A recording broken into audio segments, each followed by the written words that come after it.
महामंत्री सम्मानित श्री धर्मपाल जी, भारतीय जनता पार्टी के राष्ट्रीय प्रवक्ता श्री गौरव भाटिया जी, प्रदेश महामंत्रीगण श्री गोविंद नारायण शुक्ल जी, अनूप गुप्ता जी, संजय राय जी, सोशल मीडिया से जुड़े हुए हमारे सभी प्रदेश भर से आए हुए हमारे सभी योद्धागण और उपस्थित भाइयों बहनों, आपने पिछले एक सप्ताह में बहुत सारी घटनाओं को अपनी आंखों से होते हुए देखा होगा। प्रधानमंत्री मोदी जी की 6 दिवसीय 3 देशों की यात्रा,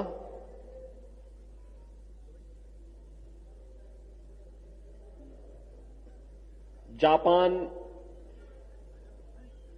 पापुआ न्यू गिनी और ऑस्ट्रेलिया की यात्रा, पहली बार आपने देखा होगा कि दुनिया के अंदर कोई संप्रभु राष्ट्र के प्रधानमंत्री दूसरे राष्ट्र के अपने समकक्ष प्रधानमंत्री के अभिनंदन के लिए जब एयरपोर्ट पर आते हैं तो उनका पैर छू करके उनका अभिनंदन करते हैं।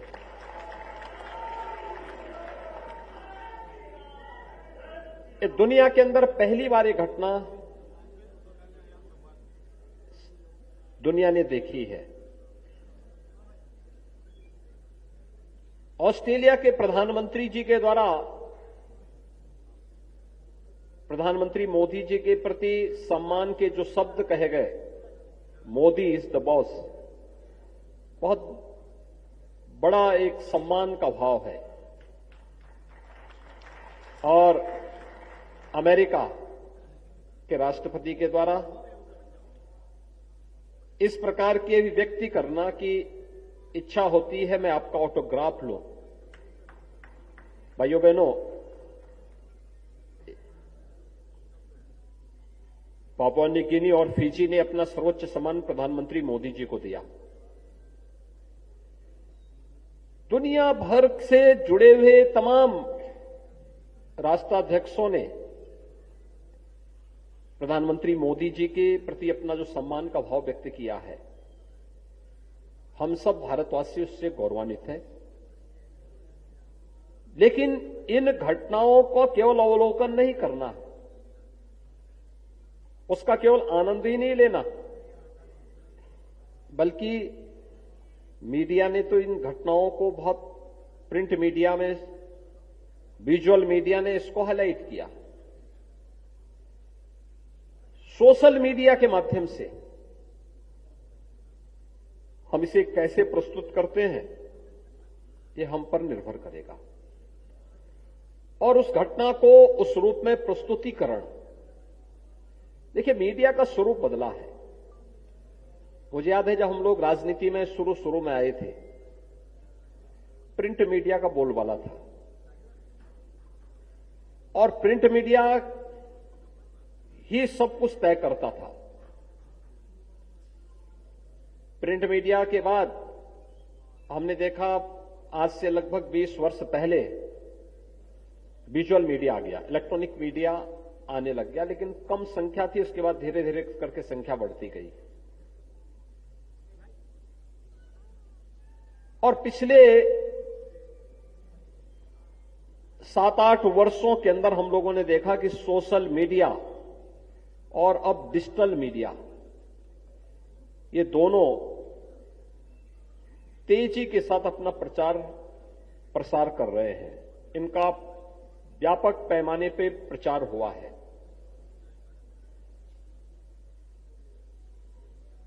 पहले लोग सुबह उठते थे तो उनके लिए समाचार पत्र चाहिए होता था। बाद में लोगों ने टेलीविजन देखना शुरू किया। अब लोग अपने व्यस्त दिनचर्या में से समय निकाल करके अपने तैयार हुए, अपना सामान्य कारोबार देखा, काम धाम देखा और फिर अपने काम पे निकल गए उनको जो भी देखना है, न्यूज़पेपर देखना हो या फिर कोई चैनल देखना हो या सोशल मीडिया के प्लेटफॉर्म पर ही उनको बहुत कुछ मटेरियल न्यूज के मिल जाते हैं। यानी स्मार्टफोन यहां आज एक बेहतरीन माध्यम हो चुका है समाचार के आदान प्रदान का भी। डिजिटल मीडिया का प्रचार भी उतनी तेजी के साथ हुआ है और सोशल मीडिया का भी। लेकिन इसका उपयोग कैसे करना है और किस रूप में करना है, याद रखना, जो मीडिया के अलग अलग रूप देखने को मिल रहे हैं वही टिक पाएगा जो अपनी विश्वसनीयता को बनाए रख पाएगा। जिसकी विश्वसनीयता होगी वही टिकेगा, बाकी तो एक समय के बाद सब अपने आप गायब हो जाएंगे। और इसलिए भाइयों बहनों, मैं आज इस अवसर पर आपसे कहूंगा कि पिछले 9 वर्ष के अंदर बदलते हुए भारत को हम सब ने अपनी आंखों के सामने देखा है। एक भारत, श्रेष्ठ भारत, वैश्विक मंच पर भारत को बढ़ती हुई प्रतिष्ठा, भारत का विरासत हो या भारत का व्यक्ति, दोनों का सम्मान बढ़ा है। योग वैश्विक मंच पर छा गया। चीन जैसा देश आज के दिन पर उनके यहां सबसे ज्यादा योग की क्लासेस लग रही है, योग के पीछे भाग रहा है। आयुष दुनिया के अंदर छा गया, आयुर्वेद के पीछे लोग भाग रहे हैं। भारत वैश्विक मंच पर अनेक ऐसे कार्यक्रमों का नेतृत्व कर रहा है जिसकी आज से 9 वर्ष पहले कोई कल्पना भी नहीं कर सकता था। भारत का जो नागरिक दुनिया के अंदर जहां कहीं भी रहता है, आज दुनिया के अंदर जब वह व्यक्ति जाता है तो उसको सम्मान की निगाहों से देखा जाता था। और नहीं तो 9 वर्ष पहले हमारे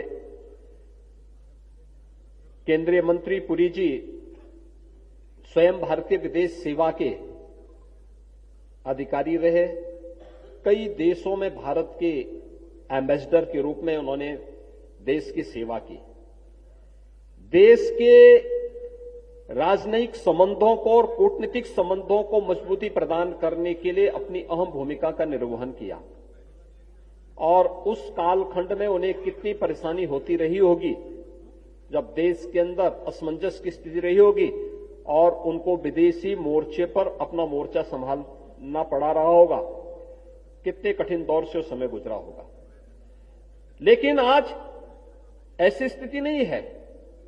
आज तो प्रधानमंत्री मोदी जी के नेतृत्व में भारत की ताकत का एहसास दुनिया कर रही है।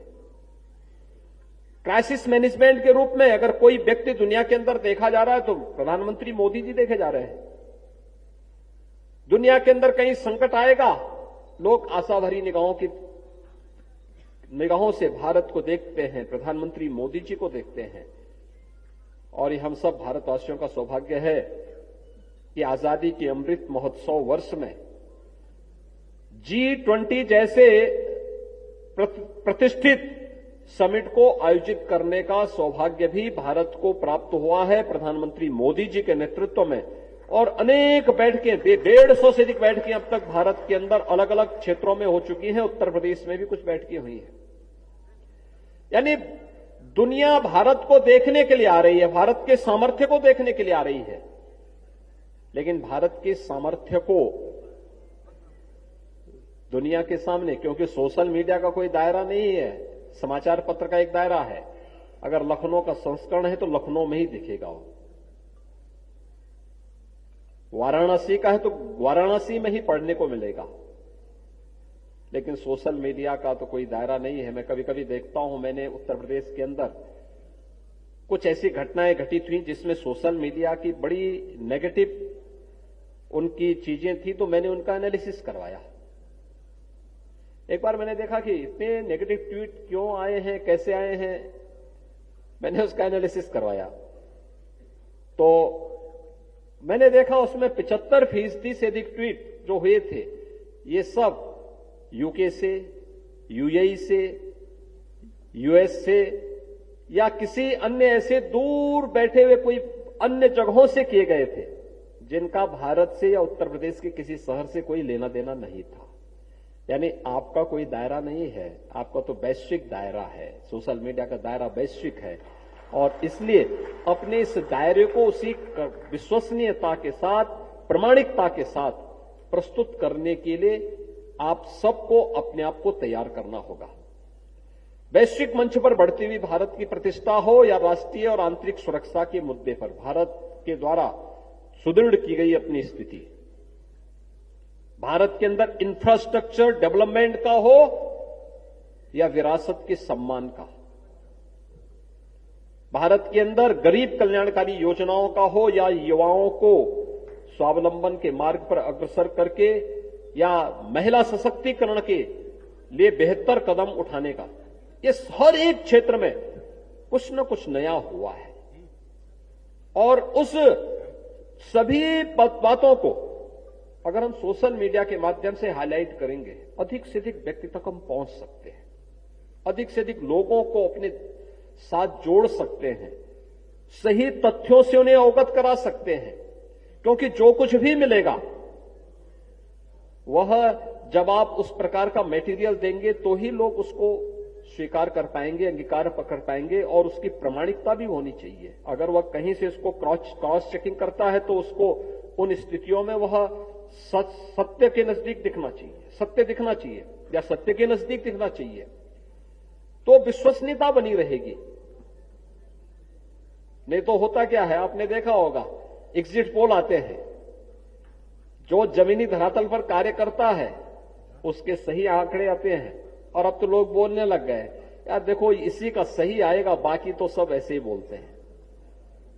तो ऐसे ही आपके बारे में भी कोई गलत धारणा न बनाए और सचमुच जितना कार्य हुआ है, जिस भी क्षेत्र में आप देखेंगे, किसी भी क्षेत्र में,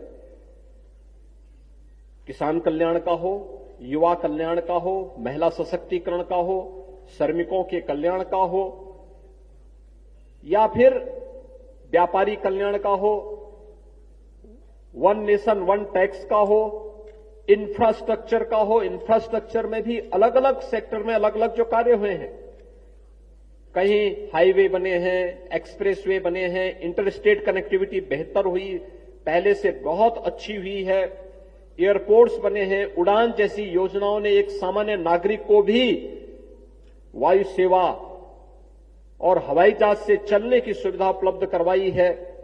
ये बहुत सारी योजनाएं हैं जिनको एक एक करके अगर हम गिनना प्रारंभ करेंगे तो यह हमारे लिए स्वयं भी प्रतिदिन का एक बहुत बड़ा कार्य हमें प्राप्त होता है। अब उत्तर प्रदेश के अंदर ही अगर आप देखेंगे, अगर देश के अंदर 3 करोड़ से अधिक गरीबों को एक एक आवास मिला है तो ग्रामीण और शहरी क्षेत्र में उत्तर प्रदेश में 54 लाख गरीबों को एक एक आवास मिला है, 54 लाख गरीबों को, और ये पिछले 6 वर्ष के अंदर मिला है। इन 6 वर्षों में 54 लाख गरीबों से हम आधा मिनट का उनका थोड़ा सा वीडियो लेकर के उसी को हम सोशल मीडिया में वायरल कर ले। कैसे एक योजना आर्थिक स्वावलंबन का आधार बनती है। मैं अयोध्या की एक घटना आपको पिछली बार भी बताया था और मैं फिर अब उसको दोहराना चाहूंगा।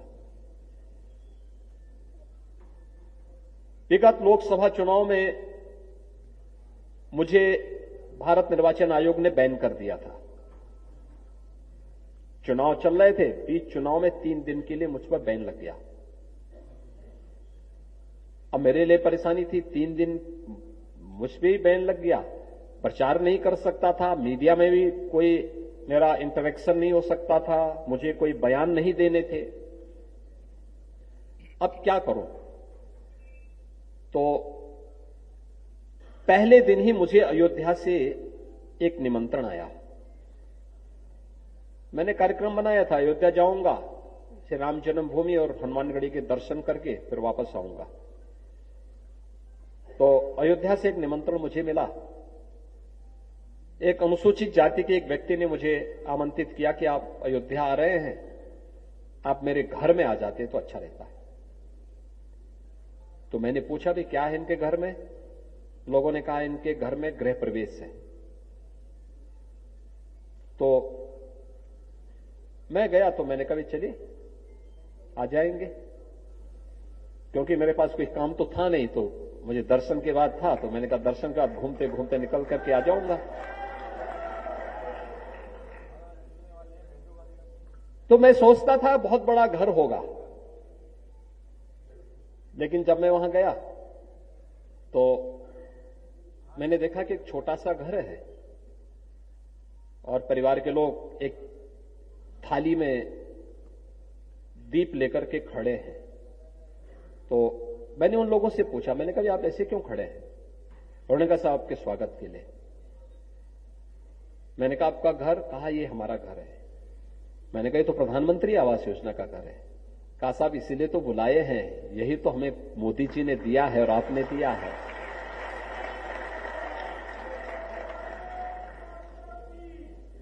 यानी वो व्यक्ति उसे कहता है कि ये घर आपने मुझे दिया है और इसलिए मैं इसके गृह प्रवेश में चाहता था कि कोई आ जाता, कितना अच्छा होता। और तो मुझे पता लगा कि आप पे बैन लगा हो, आपके पास कोई काम तो होगा नहीं, इसलिए हमारे घर ही आप आ जाएंगे।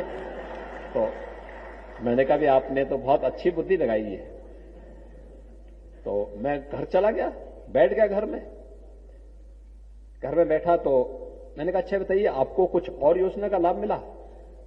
कहां साहब? ये जो हमारे घर में भोजन बन रहा है ना, ये भी मोदी जी ने दिया। मैंने कहा और? कहा ये जो बिजली जल रही है ना, ये भी सौभाग्य योजना में हमें मिली है, फ्री में मिली है, ये भी मोदी जी ने दिया। मैंने उसके बाद कहा और कुछ?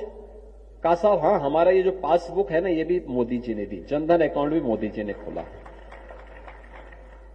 मैंने कहा और? कहा ये जो राशन कार्ड है ना हमारा, ये राशन कार्ड भी आपकी सरकार जब आई, बीजेपी की सरकार आई, तब हमारा बन पाया। तो मैंने कहा इससे पहले क्या होता था? आके 17 और 14 के पहले क्या हो रहा था? या देश तो 1947 में आजाद हो गया था। कहा साहब मैं बीएसपी का फुल टाइमर था, जीवन भर मैंने अपना पूरा जीवन उसमें बर्बाद कर दिया, लेकिन कभी मेरे परिवार के लिए आवास नहीं बन पाया। मुझे आवास बनने की बात तो दूर। तो मैंने कहा कैसे रहते थे आपके? उसने कहा साहब मेरे 3 बच्चे हैं, 2 लड़की और 1 लड़का। बड़ी लड़की की शादी कर ली है, छोटी पढ़ रही है और 1 लड़का है ये। मैंने कहा आप वैसे काम क्या करते हैं? कहा साहब उनके लिए उस पार्टी में काम करता था, लेकिन समय समय पे परिवार का भरण पोषण करने के लिए राजमिस्त्री का भी काम कर लेता था। तो मैंने कहा आपके मन में कभी इच्छा नहीं हुई कि घर बनाना चाहिए? कहा साहब घर बनाने की इच्छा होती थी, लेकिन लड़की बड़ी थी, पहले मुझे उसकी शादी करनी थी। तो पहला पैसा इकट्ठा किया, लड़की की शादी कर दी। फिर पैसा इकट्ठा किया तो मन में आया कि घर बनाऊं या लड़के के लिए कोई कारोबार करूं। 1 लाख रुपए इकट्ठा कर पाया, लेकिन 1 लाख में तो घर बनेगा नहीं। तो उसी समय मुझे आकर के आपके अधिकारियों ने कहा कि ये प्रधानमंत्री आवास योजना में तुम्हारा घर स्वीकृत हुआ है, अपना अकाउंट नंबर दो। मैंने नंबर दिया, 1.5 लाख की पहली किस्त मेरे अकाउंट में आ गई। और अगली बार पूरा पैसा आया, मेरा पूरा मकान बन गया। मकान बनते ही बिजली वाले आए, उन्होंने कहा भाई इसमें बिजली का कनेक्शन भी देना है। रसोई गैस का कनेक्शन भी मिल गया, राशन कार्ड भी मिल गया, 5 लाख का आयुष्मान का कार्ड भी मिल गया। और मैंने कहा जो पैसा 1 लाख रुपया रखा है उसका क्या कर रहे हैं? मेरे मन में आया, मैंने कहा जो 1 लाख रुपए रखें।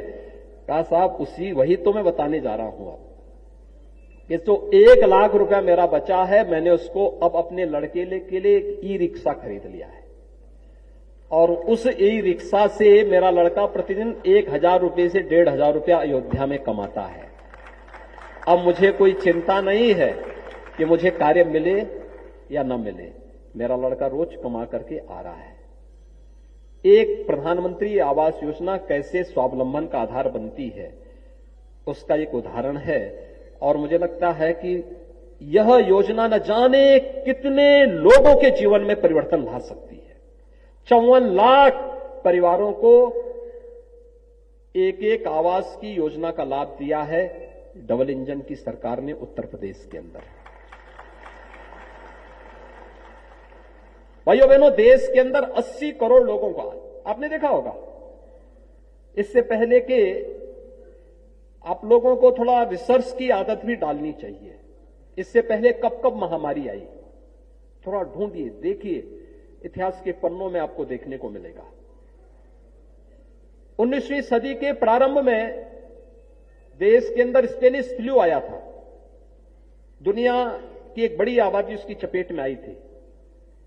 यह मान्यता है कि ये 1915-16 से चल करके 20-21 तक चली थी। एक लंबा दौर चला था उसका, जैसे कोविड का 19 से लेकर के लगातार चल रहा है अभी। और लगभग 3-3.5 करोड़ लोग उसकी चपेट में आए थे, मरे थे उससे। भारत के अंदर भी गांवों के गांव मर गए थे, सफाया हो गया था, कोई पूछने वाला नहीं था। क्योंकि कुछ लोग बीमारी से मरे थे, कुछ लोग भूखमरी से मरे थे। और केवल उसी समय नहीं हुआ था, ये तो आपने 1880 और 85 के बीच में जब बंकिम चंद्र चट्टोपाध्याय ने वंदे मातरम जैसा गीत लिखा था, आनंद मठ के आधार पर जो गीत रचा गया था, यह राष्ट्रीयता का भाव पैदा करने वाला यह बंगाल के सन्यासी विद्रोह का है। कैसे वहां पर भूख और आपदा के कारण लोग भूख से मर रहे थे, किस प्रकार की अव्यवस्था थी, अराजकता थी। लेकिन इतनी बड़ी महामारी, वैश्विक महामारी, इस एक सदी की सबसे बड़ी महामारी, और भारत जैसे देश में टेस्ट फ्री, उपचार फ्री, वैक्सीन फ्री और 80 करोड़ लोगों को फ्री में राशन की सुविधा भी उपलब्ध करवाने का कार्य यह भी मोदी जी के नेतृत्व में हुआ है। और भाइयों बहनों, देश की सबसे बड़ी आबादी का राज्य उत्तर प्रदेश में हम 15 करोड़ लोगों को पिछले 3 वर्ष से लगातार फ्री में राशन की सुविधा उपलब्ध करवा रहे हैं। ये 15 करोड़ लोगों तक कोई जाएगा,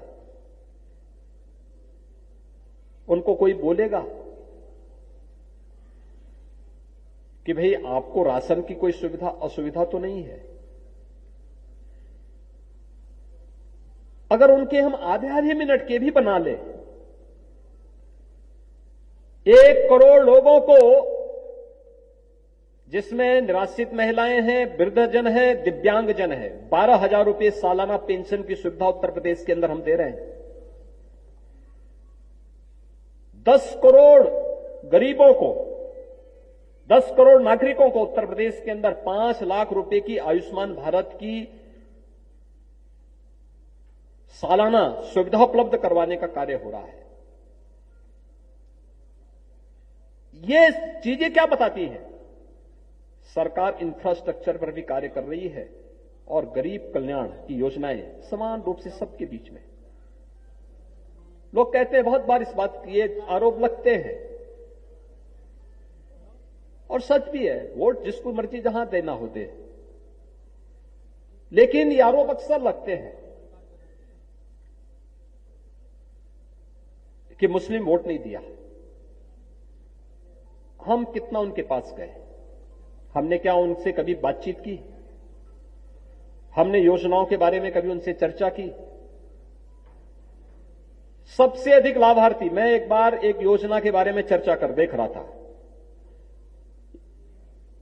कि कहीं किसी के साथ कोई भेदभाव तो नहीं हो रहा है। और अब तो डाटा इतने मजबूत हो चुके हैं, इतने अच्छे आ चुके हैं, आप एक बार एनालिसिस कर लेंगे तो आपको पता लग जाएगा कि किस समुदाय से जुड़े हुए कितने लाभार्थी हैं। आप आश्चर्य करेंगे, उत्तर प्रदेश के अंदर मुस्लिम आबादी 19 से 20% होगी, और उस योजना में लाभार्थियों की संख्या 35% थी। मुस्लिम लाभार्थियों की संख्या 35% थी। सरकार ने भेदभाव तो नहीं किया किसी के साथ, लेकिन उन पीड़ितों को के साथ संवाद बनाना और फिर उसको सोशल मीडिया के माध्यम से कि वह भी असलियत सामने आनी चाहिए। जो लोग वैश्विक मंच पर भारत को बदनाम करते हैं, भारत के अंदर ह्यूमन राइट की बात करते हैं, उन लोगों की आंखों को खोलने वाला होना चाहिए कि नहीं, यहां पर बिना भेदभाव की योजनाओं का लाभ दिया जाता है और यहां पर तुष्टीकरण नहीं होता है। यहां पर तो हर नागरिक के सशक्तिकरण के लिए कार्य होता है और सशक्तिकरण का यह अभियान भारत का अभियान है, क्योंकि हमें भारत को तुष्टीकरण के राह पर ले जाकर के किसी विभाजन की त्रासदी किसी गुजारना नहीं है। भारत को सशक्तिकरण के मार्ग पर ले जाकर के एक सशक्त और समर्थ भारत के निर्माण का मार्ग प्रशस्त करना है और यही प्रधानमंत्री मोदी जी का मार्ग है। यही मोदी जी का मार्ग है। यह सशक्तिकरण का मार्ग ही जो भारत को समर्थ बना सके, सशक्त बना सके। और इसीलिए यही कारण है, आज से 9 वर्ष पहले भारत के अंदर पूर्वोत्तर के राज्यों में नहीं घुस सकते थे। आज नागालैंड में भारतीय जनता पार्टी की समर्थक सरकार है, मेघालय में भारतीय जनता पार्टी की समर्थक सरकार है, अरुणाचल में भारतीय जनता पार्टी की सरकार है, मणिपुर में भारतीय जनता पार्टी की सरकार है, असम में भारतीय जनता पार्टी की सरकार है, त्रिपुरा में भारतीय जनता पार्टी की सरकार है। भाइयों बहनों, ये चीजें दिखाती हैं जनता के मन में एक विश्वास पैदा हुआ है। हर केंद्रीय मंत्री हर 15 दिन में वहां जाकर के 3 दिन वहां कैंप करता है, गांवों में जाता है। वहां का प्रशासन जाए न जाए, लेकिन केंद्रीय मंत्री वहां जाकर के प्रधानमंत्री मोदी जी को रिपोर्ट करता है कि नहीं, ये कार्य हो रहे हैं और इन कार्यक्रमों को इस रूप में आगे बढ़ाया जा रहा है। लोगों के मन में एक विश्वास पैदा हुआ है। पूर्वोत्तर का ये संवाद आज वहां को पूरी तरह अलगाववाद से मुक्त कर चुका है। जम्मू और कश्मीर आपके सामने है। अभी G20 का समिट जम्मू कश्मीर में हुआ। दुनिया के 20 देशों के प्रतिनिधि, 9 मित्र देशों के प्रतिनिधि और अन्य 7 देशों के लोगों ने भी उसमें भागीदारी की। और मान कर सकते हैं 200 विदेशी डेलीगेट्स आए हों, पूरे कश्मीर के अंदर घूम करके आ गए हों, 3 दिन का समिट भी संपन्न हो जाए। ये आज का कश्मीर है। कश्मीर विकास के राह पर आगे बढ़ चुका है।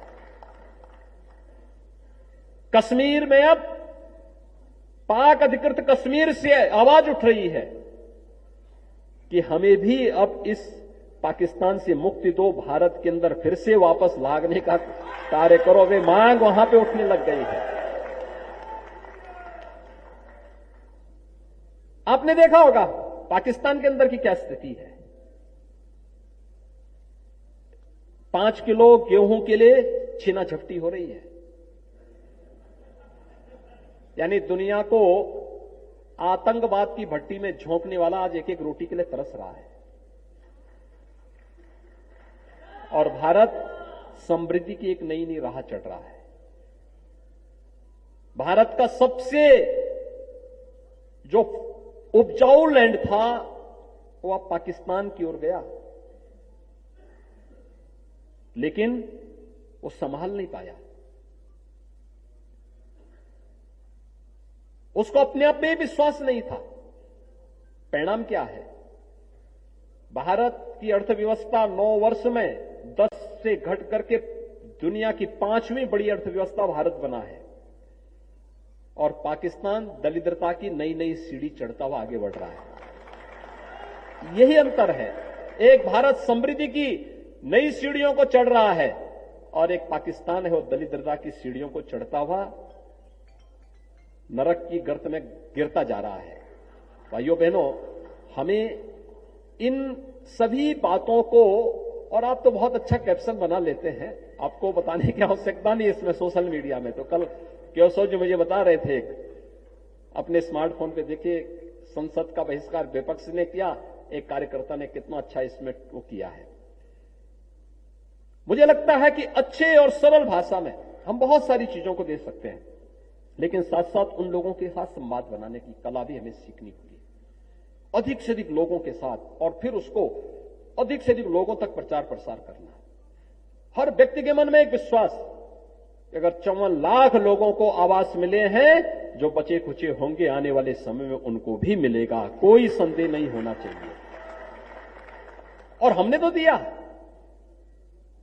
शेख सूची जब बनी थी जिसके अनुसार ये आवास मिल रहे थे ग्रामीण क्षेत्र में, तब न केंद्र में भारतीय जनता पार्टी की सरकार थी, न प्रदेश में हमारी सरकार थी, भाजपा की सरकार थी। प्रदेश में तब सपा और बसपा की सरकारें थी और केंद्र में कांग्रेस की सरकार थी। उन्होंने जिस प्रकार की उसमें सूची बनाई होगी, बहुत सारी गलतियां थी, तब भी बिना किसी भेदभाव के उन लोगों को दिया जा रहा है।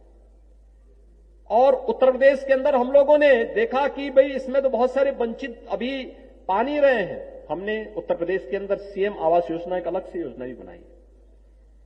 मुसहर लोग लाभान्वित हो रहे हैं। कोल, सहरिया, थारू, चेरो, इन सभी जातियों को उसके साथ जोड़ा गया है। बनटांगिया, ये सभी लोगों को 100% सिचुएशन की तरफ हम लोग लेकर के गए। सभी प्रकार की योजनाओं का लाभ दिया जा रहा है। उन लोगों से संवाद कौन करेगा? उनसे संवाद करना आधे मिनट का वीडियो बना करके, और फिर उसको अगर आप बना करके अपने सोशल मीडिया प्लेटफॉर्म के माध्यम से भी और नमो ऐप्स के साथ भी उसको जोड़ने का कार्य कर देंगे, इतना ज्यादा वह पॉपुलर होगा देश के अंदर। हर एक योजना का अलग अलग समय में अलग अलग योजना, अलग अलग ग्रुप, अलग अलग योजना को लेकर के प्रदेश भर में इस अभियान को, कैंपेन को आप चला देंगे तो मुझे लगता है कि 2024 का आधा कैंपेन तो आप लोग स्वयं अपने इस डिजिटल प्लेटफॉर्म के माध्यम से आगे बढ़ा सकते हैं। बहुत अच्छे ढंग से उसको आगे बढ़ा सकते हैं। इंफ्रास्ट्रक्चर के ही आप देखें कितना कठिन होता था। आज मैं देखता हूं दिल्ली से अगर किसी को लखनऊ आना होता है, वह बाई रोड आ जाता है। उसको अब एरोप्लेन, जहाज की, हवाई जहाज की बहुत इंतजार नहीं करता। बलिया से किसी को लखनऊ आना होता था, पहले 8 से 9 घंटे लगते थे। आज मात्र 3 घंटे में बलिया से वह लखनऊ आ सकता है। पूर्वांचल एक्सप्रेसवे पूर्वी उत्तर प्रदेश की कनेक्टिविटी को। और भाइयों बहनों, यही नहीं, कोई कल्पना करता था? देखिए, आज से लगभग 2000 वर्ष पहले, जो भारत का स्वर्ण युग कहा जाता है, चंद्रगुप्त मौर्य और अशोक के समय भारत के अंदर कनेक्टिविटी के 2 पथ बनाए गए थे, एक उत्तर पथ, एक दक्षिण।